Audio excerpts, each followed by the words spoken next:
Well, it's a new year, and that means we have some very good commercials to look forward to. Other things have happened in the past year as well. For instance, there's a certain shift in timbre to the sound of hopelessness in my country. Elon Musk is acting president, and the woke mob is grooming our children through the process of slightly altering the chins of fictional women. I'm not worried about any of this! Hi, I'm Chris. I live inside your screen, and it's really boring. No one particularly special, just one of the billions of people whose lives are measured in a set of data points. But I do have a YouTube channel, and it's a modest channel. And honestly, it would be probably doing a lot better if I made my videos about how, I don't know, I ate every fast food burger in America, or how video games are too gay now, or, you know, some whiny, low-effort tier list of the latest corporate slop that passes for real art these days. This is normal behavior on a normal video. Don't look at the chapter titles. Okay, so what is an ad disguised as a movie? Well, you might be thinking to yourself, that's a stupid question, and you'd be right. But it's harder to qualify as an ad disguised as a movie than you might think, because most movies have ads in them. You're on a Swiffer? What is that? Seriously? No. Oh, babe, it's the best. You gotta try it. What are you, mop? So I define an ad disguised as a movie whose primary function is to sell a pre-existing, culturally established brand and its merchandise. That's my definition, and I can do what I want. And what I'm describing is, in my opinion, like kind of a new thing. Until about the mid-2000s, it was always more commonplace for the film to precede the brand, barring sequels. In other words, the story would be an original IP angling for franchise status that could then have merchandising potential. Merchandising, where the real money from the movie is made. But today, it's mostly the other way around. Pre-existing products and brands are rebooted to renew their potency in the marketplace. Why take the risk of trying anything new if there are all these old brands and products lying around that are just one makeover away from downwind profits? Baseball's the flamethrower! Commercials disguised as movies are almost always movies that have been historically marketed towards children as a primary demographic and cleverly parents as a secondary one. The Chip and Dale reboot was made for Gen X's kids because Chip and Dale was a thing when their parents were little. Sonic the Hedgehog was made for millennials kids because fuck you, I'm not that old. And in order for these movies to draw the most effective box office performance, they pretty much have to rely on nostalgia. I swear we're getting to the list soon. This intro's almost over. Please don't abandon me. I have an insecure attachment style. Did you know that more adults saw the new Mario Brothers reboot than children? It was made for children, and nostalgia is a funny thing. For instance, it's a word that Urban Dictionary defines as, when you think about how great your life was a few years ago, and then depress yourself knowing it won't be that way ever again. Ever. A force almost as powerful as love. and it makes for an incredible marketing strategy. Nostalgia is the X factor of my list. And while it's always been a part of life and art and commerce, I think something new has started to happen with it. I think these days nostalgia is getting more powerful and more prevalent. And on top of that, more and more of these commercials disguised as movies that rely on nostalgia, they're actually they're getting to be pretty good art in their own right, like surprisingly good art for like a commercial. And you are capable of amazing things. Because you are. And that's perfectly fine. Not existentially terrifying in the least. We're just gonna rank them. And I bet you'd like that, wouldn't you? Sick little weird. Honestly, I think it's my favorite Star Wars movie. Why? Because it's depressing. I guess Empire Strikes Back was really depressing too. Maybe that one's my favorite. I honestly can't tell anymore. I am just so burnt out on Star Wars stuff. I do like how everyone dies at the end though. Spoiler alert, I guess. Outside of selling Star Wars stuff, Rogue One does a really good job of getting you to think about what it would be like to die for a cause. Our cast of heroes all decide to die just so that they can maybe get schematics to the rebel forces, so that they can maybe help in destroying a genocidal weapon that the Imperial Empire has built. Their death winds up not being in vain, because it all ties into the original Star Wars movie, but, they don't know that. For Rogue One, it's just boom, boom, boom, boom. In their final moments, Andor and Jyn embrace contemplating a life and a romance that will never blossom, and they perish in a fiery, world-ending blast as young people, their dreams and their humanity sacrificed. They will never get to know what happens next. They'll never get to know anything again. They didn't have to give up their lives, but they did. And they did it for people who weren't born yet, people they'll never meet. I think it's genuinely beautiful and moving. Also, right at the end, Darth Vader shows up and he does his thing, and it's like...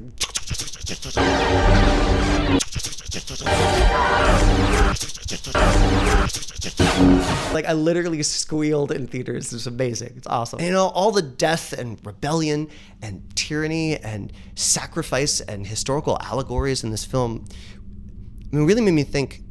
It is a protest movement that's the area on Thursday. At least a dozen were killed and dozens more. Star Wars is cool again. I was really worried there for a second. Spider-Man does whatever. Okay, so I'm bundling the first two Spider-Verse movies for this spot on the list because it slightly annoys me when other people do that on their list videos, and 2025 is going to be all about Goblin mode for me. Marvel movies definitely qualify as commercials disguised as movies, I think, so long as they rely on nostalgia. And in terms of quality, the Miles Morales saga takes the cake. The animation is fresh and gorgeous. It's got a new take on the mythos that rhymes with the old one.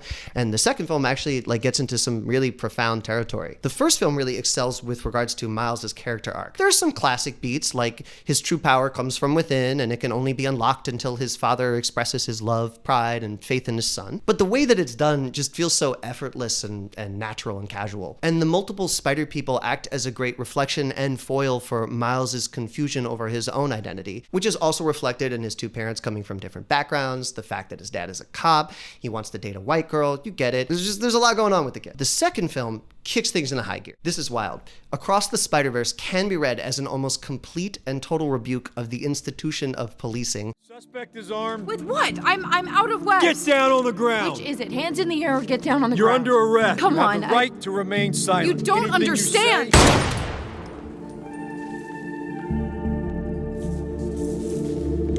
You don't understand. Along with an overt, if metaphorical, examination of being marginalized and the complex relationship that arises between two marginalized people when one abandons the other to maintain access to a higher social status. And the ending cliffhanger for the eventual part 3 seems to be pointing toward the notion that if Miles had less resources and lacked a positive male role model, let's just say it's an ambitious direction. This is a Spider-Man movie. It sold a lot of backpacks. But it's not the left-wing political frame that I'm trying to trigger you with that makes it a good movie, though. It's the ambition and the genuine attempt to comment on society that makes it break from the norm, all while executing a good story with fleshed-out characters that make Marvel look incredible.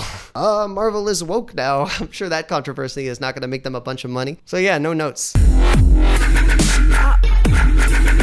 Fred is eating right now. This is his favorite movie. I liked it too. I think these movies are good movies. It's just that they so happen to make you feel good about a past that never existed and about brands that you can be loyal to in the present. And it really does seem like the better the art, the better the ad, so long as it doesn't actively betray the function of making the brand look good. If a brand can be seen as something that is willing to critique itself, it can very easily endear itself to would-be critics. You set the feminist movement back 50 years. You destroy girls' innate sense of worth, and you are killing the planet with your glorification of rampant consumerism. You fascist. This movie has been huge, just in terms of sales of Barbie. Are you selling out of stuff right now? Yes, very much so. The movie-related product has been selling out very fast. Despite its status as an ad, I think it's pretty obvious that Greta Gerwig was being artistically sincere in making the movie. She wanted to make good art, first and foremost. Specifically as a story about what it's like to have a midlife crisis as a woman, about how sexism impacts everything, especially relationship dynamics. You can't talk about the art without talking about the politics here, but, irrespective of its politics, I think it's a good movie about saying yes to life. That being said, there certainly have been political criticisms. Conservatives obviously didn't like the movie. What the Run.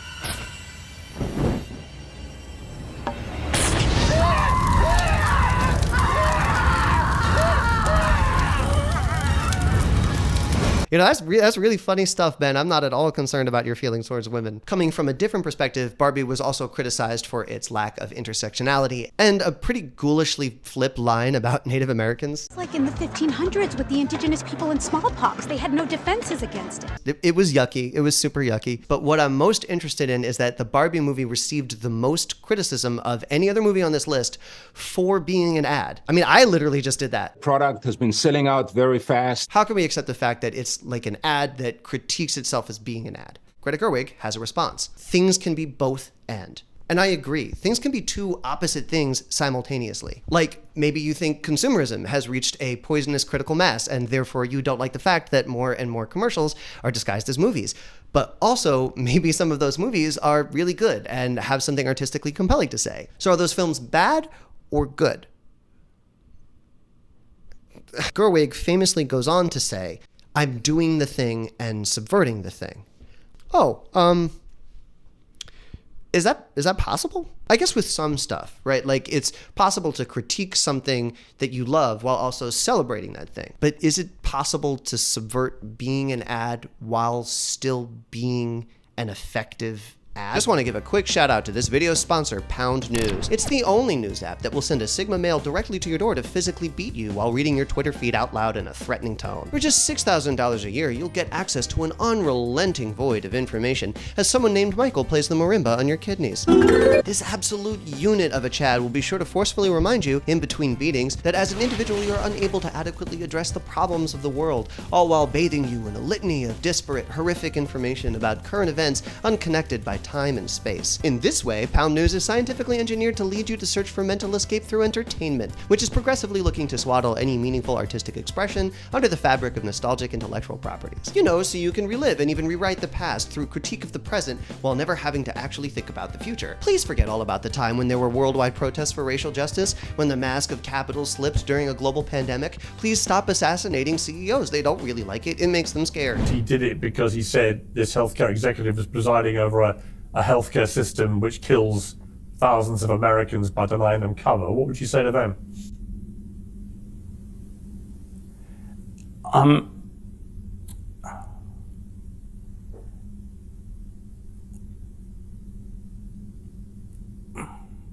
It's I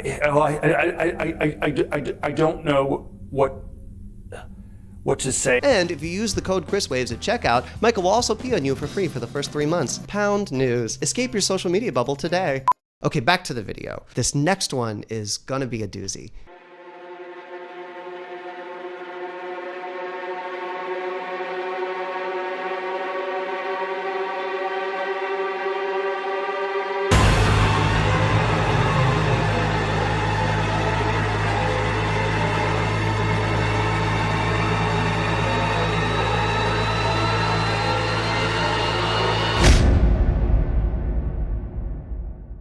Okay, so it cheated. The Barney movie is obviously not out yet, but it is a real thing and we should talk about it. Don't be afraid. If you don't know, Barney the Purple Dinosaur is a famous children's TV character from the 90s. Like many millennials, I grew up watching and listening to this weirdly smooth-skinned T-Rex sing educational songs with a cast of children that in 2025 would make conservative adults set their own shit on fire and post it to YouTube. For all you people that know what DEI is, it is the thing that's going to destroy civilization as we know it. See, that's the thing about today's style of rampant, out-of-control racism. It's not only inhumanely cruel, but as if to rub salt in the wound, like unbearably silly. Some things are silly and evil.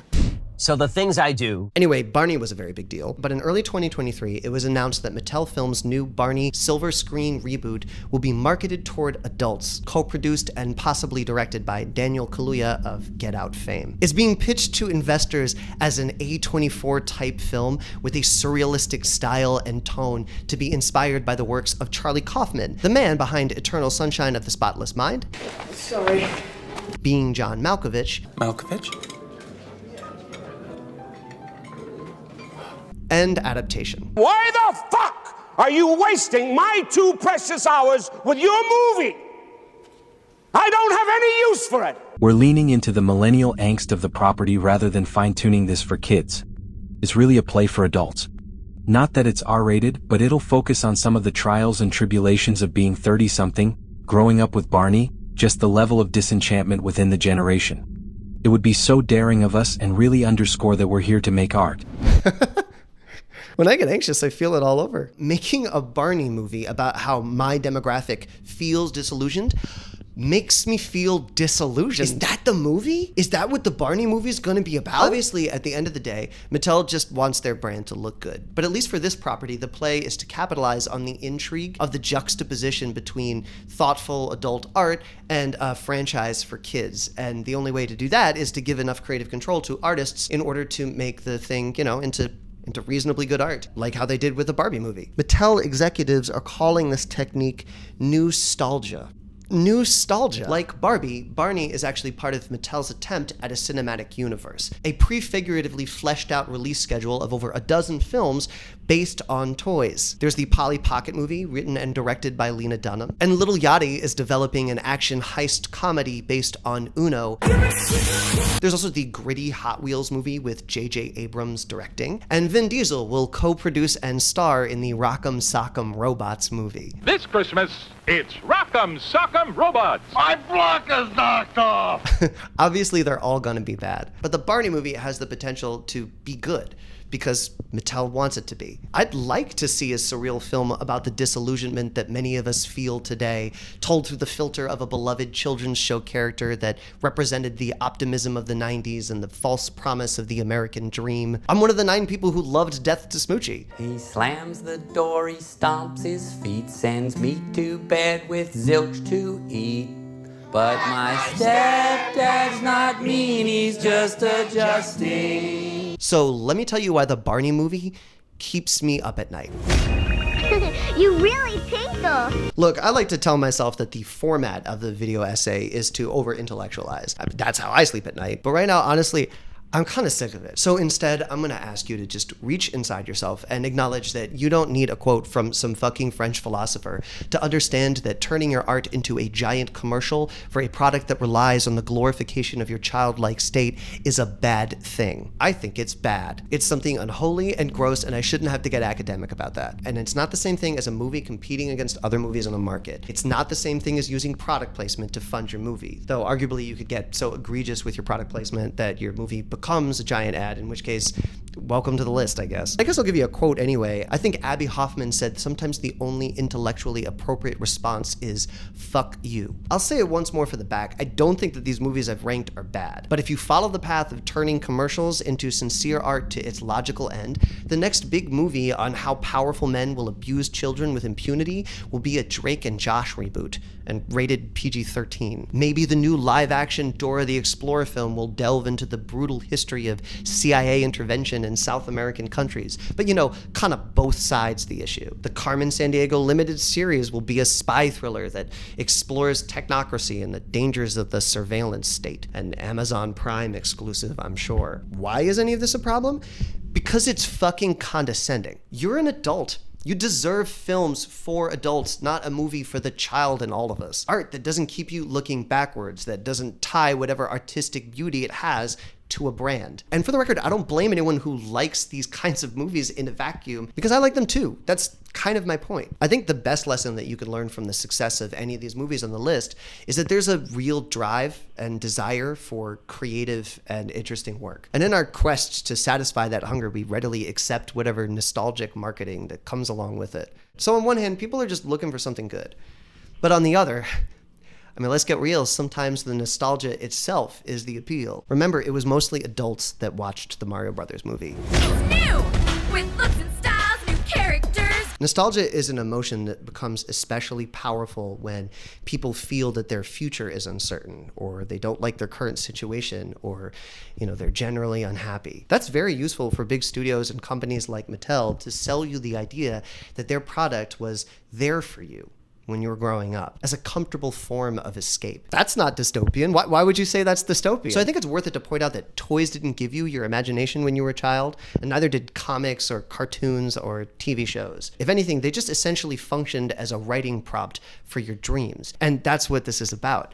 Your dreams. It's very easy to appeal to the child in all of us because that was the last time we were actively encouraged to dream. The last time it was even considered socially acceptable to do so. As an adult, you're not allowed to think about the future. Maybe your own personal future, like your 401k, but not like a future world. Not unless it's as unimaginative and hollow as the one billionaires are leading us into. No wonder it's easy to accept movies made for the kids in all of us. The further you go into the past, the easier it is to remember a vision of yourself that wasn't as ground down. Even nostalgia for COVID lockdowns is a thing, which actually makes sense. I mean, it was a horrific, scary time full of loss, but the absolute disruption of the status quo had us looking at the future, thinking about new possibilities. The Black Lives Matter protests gave many of us a sense of hope for that future we hadn't felt since maybe, well, childhood. But I don't think that's the only reason why we're so nostalgic these days. I mean, there's also the tech bros.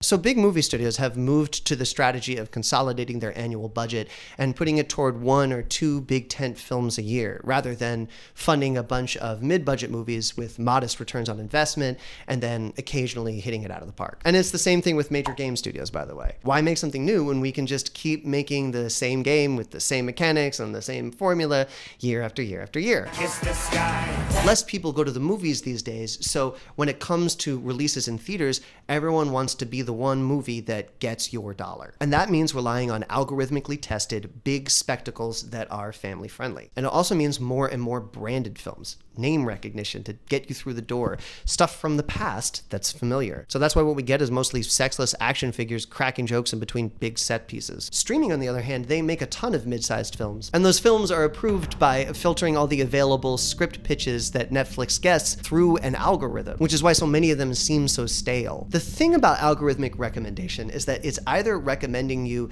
stuff based on what you watched in the past, or recommending you stuff based on other users' data similar to yours. Users' data. Which, by the way, is why pipelines to radicalization are so fucking weird. This is how culture is now curated for us. And this is what streaming platforms, movie studios, game studios, etc. are relying on to make their decisions. And it's what artists are responding to just to get their stuff made and in front of eyeballs. The effect is to make all content like all other content, bunching us into discrete packaged demographics. If everything is like everything else, then you're always repeating the past. Even our own personal pasts have become inescapable. Ooh, here's all the data we've collected on you over the past year, represented in a corporate Memphis slideshow. Be nostalgic about the information we've harvested. Don't you like this information that we harvest? I will reiterate one last time that I don't think you're stupid or dumb for liking comforting, nostalgic media. I like it too. It feels nice to reminisce, and sometimes you just need something like easy and fun just to decompress. Like, I'm probably gonna play that new Indiana Jones game. I hear it's pretty good. Being an ad for something in our memory doesn't preclude it from being good art, but it does preclude it from being something new. A little nostalgia now and then, sure, fine, but for everything to be this washed out with franchises that benefit from mental and cultural regression isn't healthy. Everything is stuck.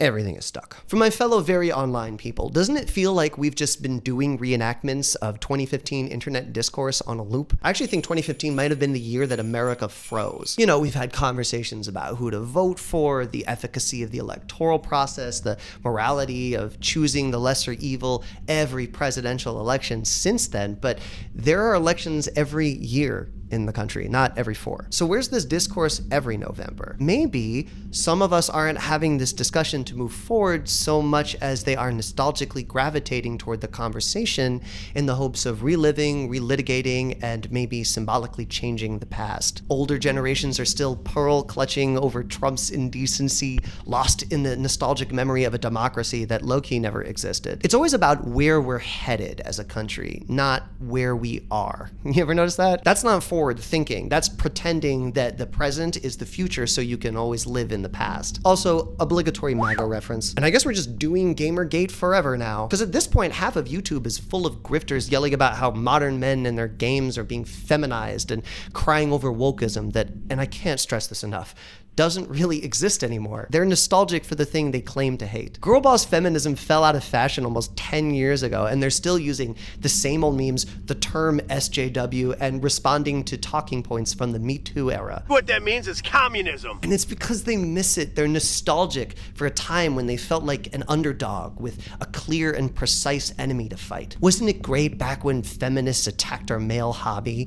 We felt like a collective with purpose and power, fighting a righteous war. A war that grifters pretend is still ongoing so they can profit off of selling men the idea that games, movies, and every other type of art out there in the world should be about escapism first and foremost, like a pacifier for little babies, colored blue for boys. Because I'm sure your miserable life will be so much better if you got more mommy milkers in your junky new open world copy-paste Souls-like. Lest we forget the incredible uptick of just straight up 1800s cartoon racism, which is basically just nostalgia for the days when racists had better ideas for costumes than a red trucker had. Whew. Wow. I guess I had a lot of stuff to get off on my chest. Was I talking about Barney? Look, I'm not trying to be depressing. I don't want you to walk away from this video with nihilism in your heart. At the same time, I'm trying to see what happens to my videos if I can remember that I can't fix you. I can make a video and have that be part of your journey to wherever you're going, hopefully someplace good. But that's not because I'm special. That's just the thing about art and having a public conversation. You know, art is weird because it reflects the culture, but it also affects the culture. So if you want art to get better, you gotta fix the world. But part of fixing the world is messaging, which is art. So you gotta fix the art. But in order to do that, you gotta fix the... So, New Year's resolutions. Be skeptical of nostalgia and fucking toy movies for adults. Don't see that Barney movie when it comes out. What's that? Oh, what's number 1 on the list? Oh, probably Endgame, right? Like, it's not nearly as artistically good as some of the other movies on the list, but right at the end when like Thor's hammer just like shoots into Captain America's hand and he's all like Avengers, assemble. And then there's just this huge battle that breaks out and it's like...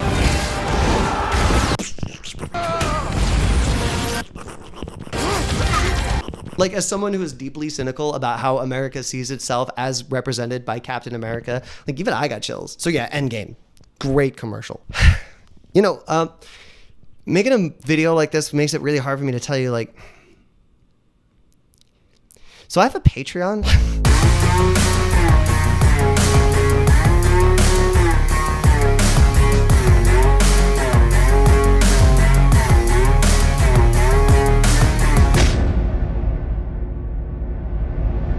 Things have gone completely off the rails. The list video has been breached. It's now devolved into some unhinged rant about nostalgia and society and Gamergate, and somehow Barney the Purple Dinosaur is involved. What has happened to me? That guy from the beginning, that guy's dead now. But you gotta go back there and listen to his boring little intro to the list video. Otherwise, you're not gonna know how and why everything just fell apart like this. You're not gonna know anything. Engagement's a two-sided contract, right? Ball's in your court. Oh, and apologies to anyone who just had this on in the background and didn't see the visual cue to skip to this section. It wouldn't make a lot of sense if you just heard this at the end of the video, now would it?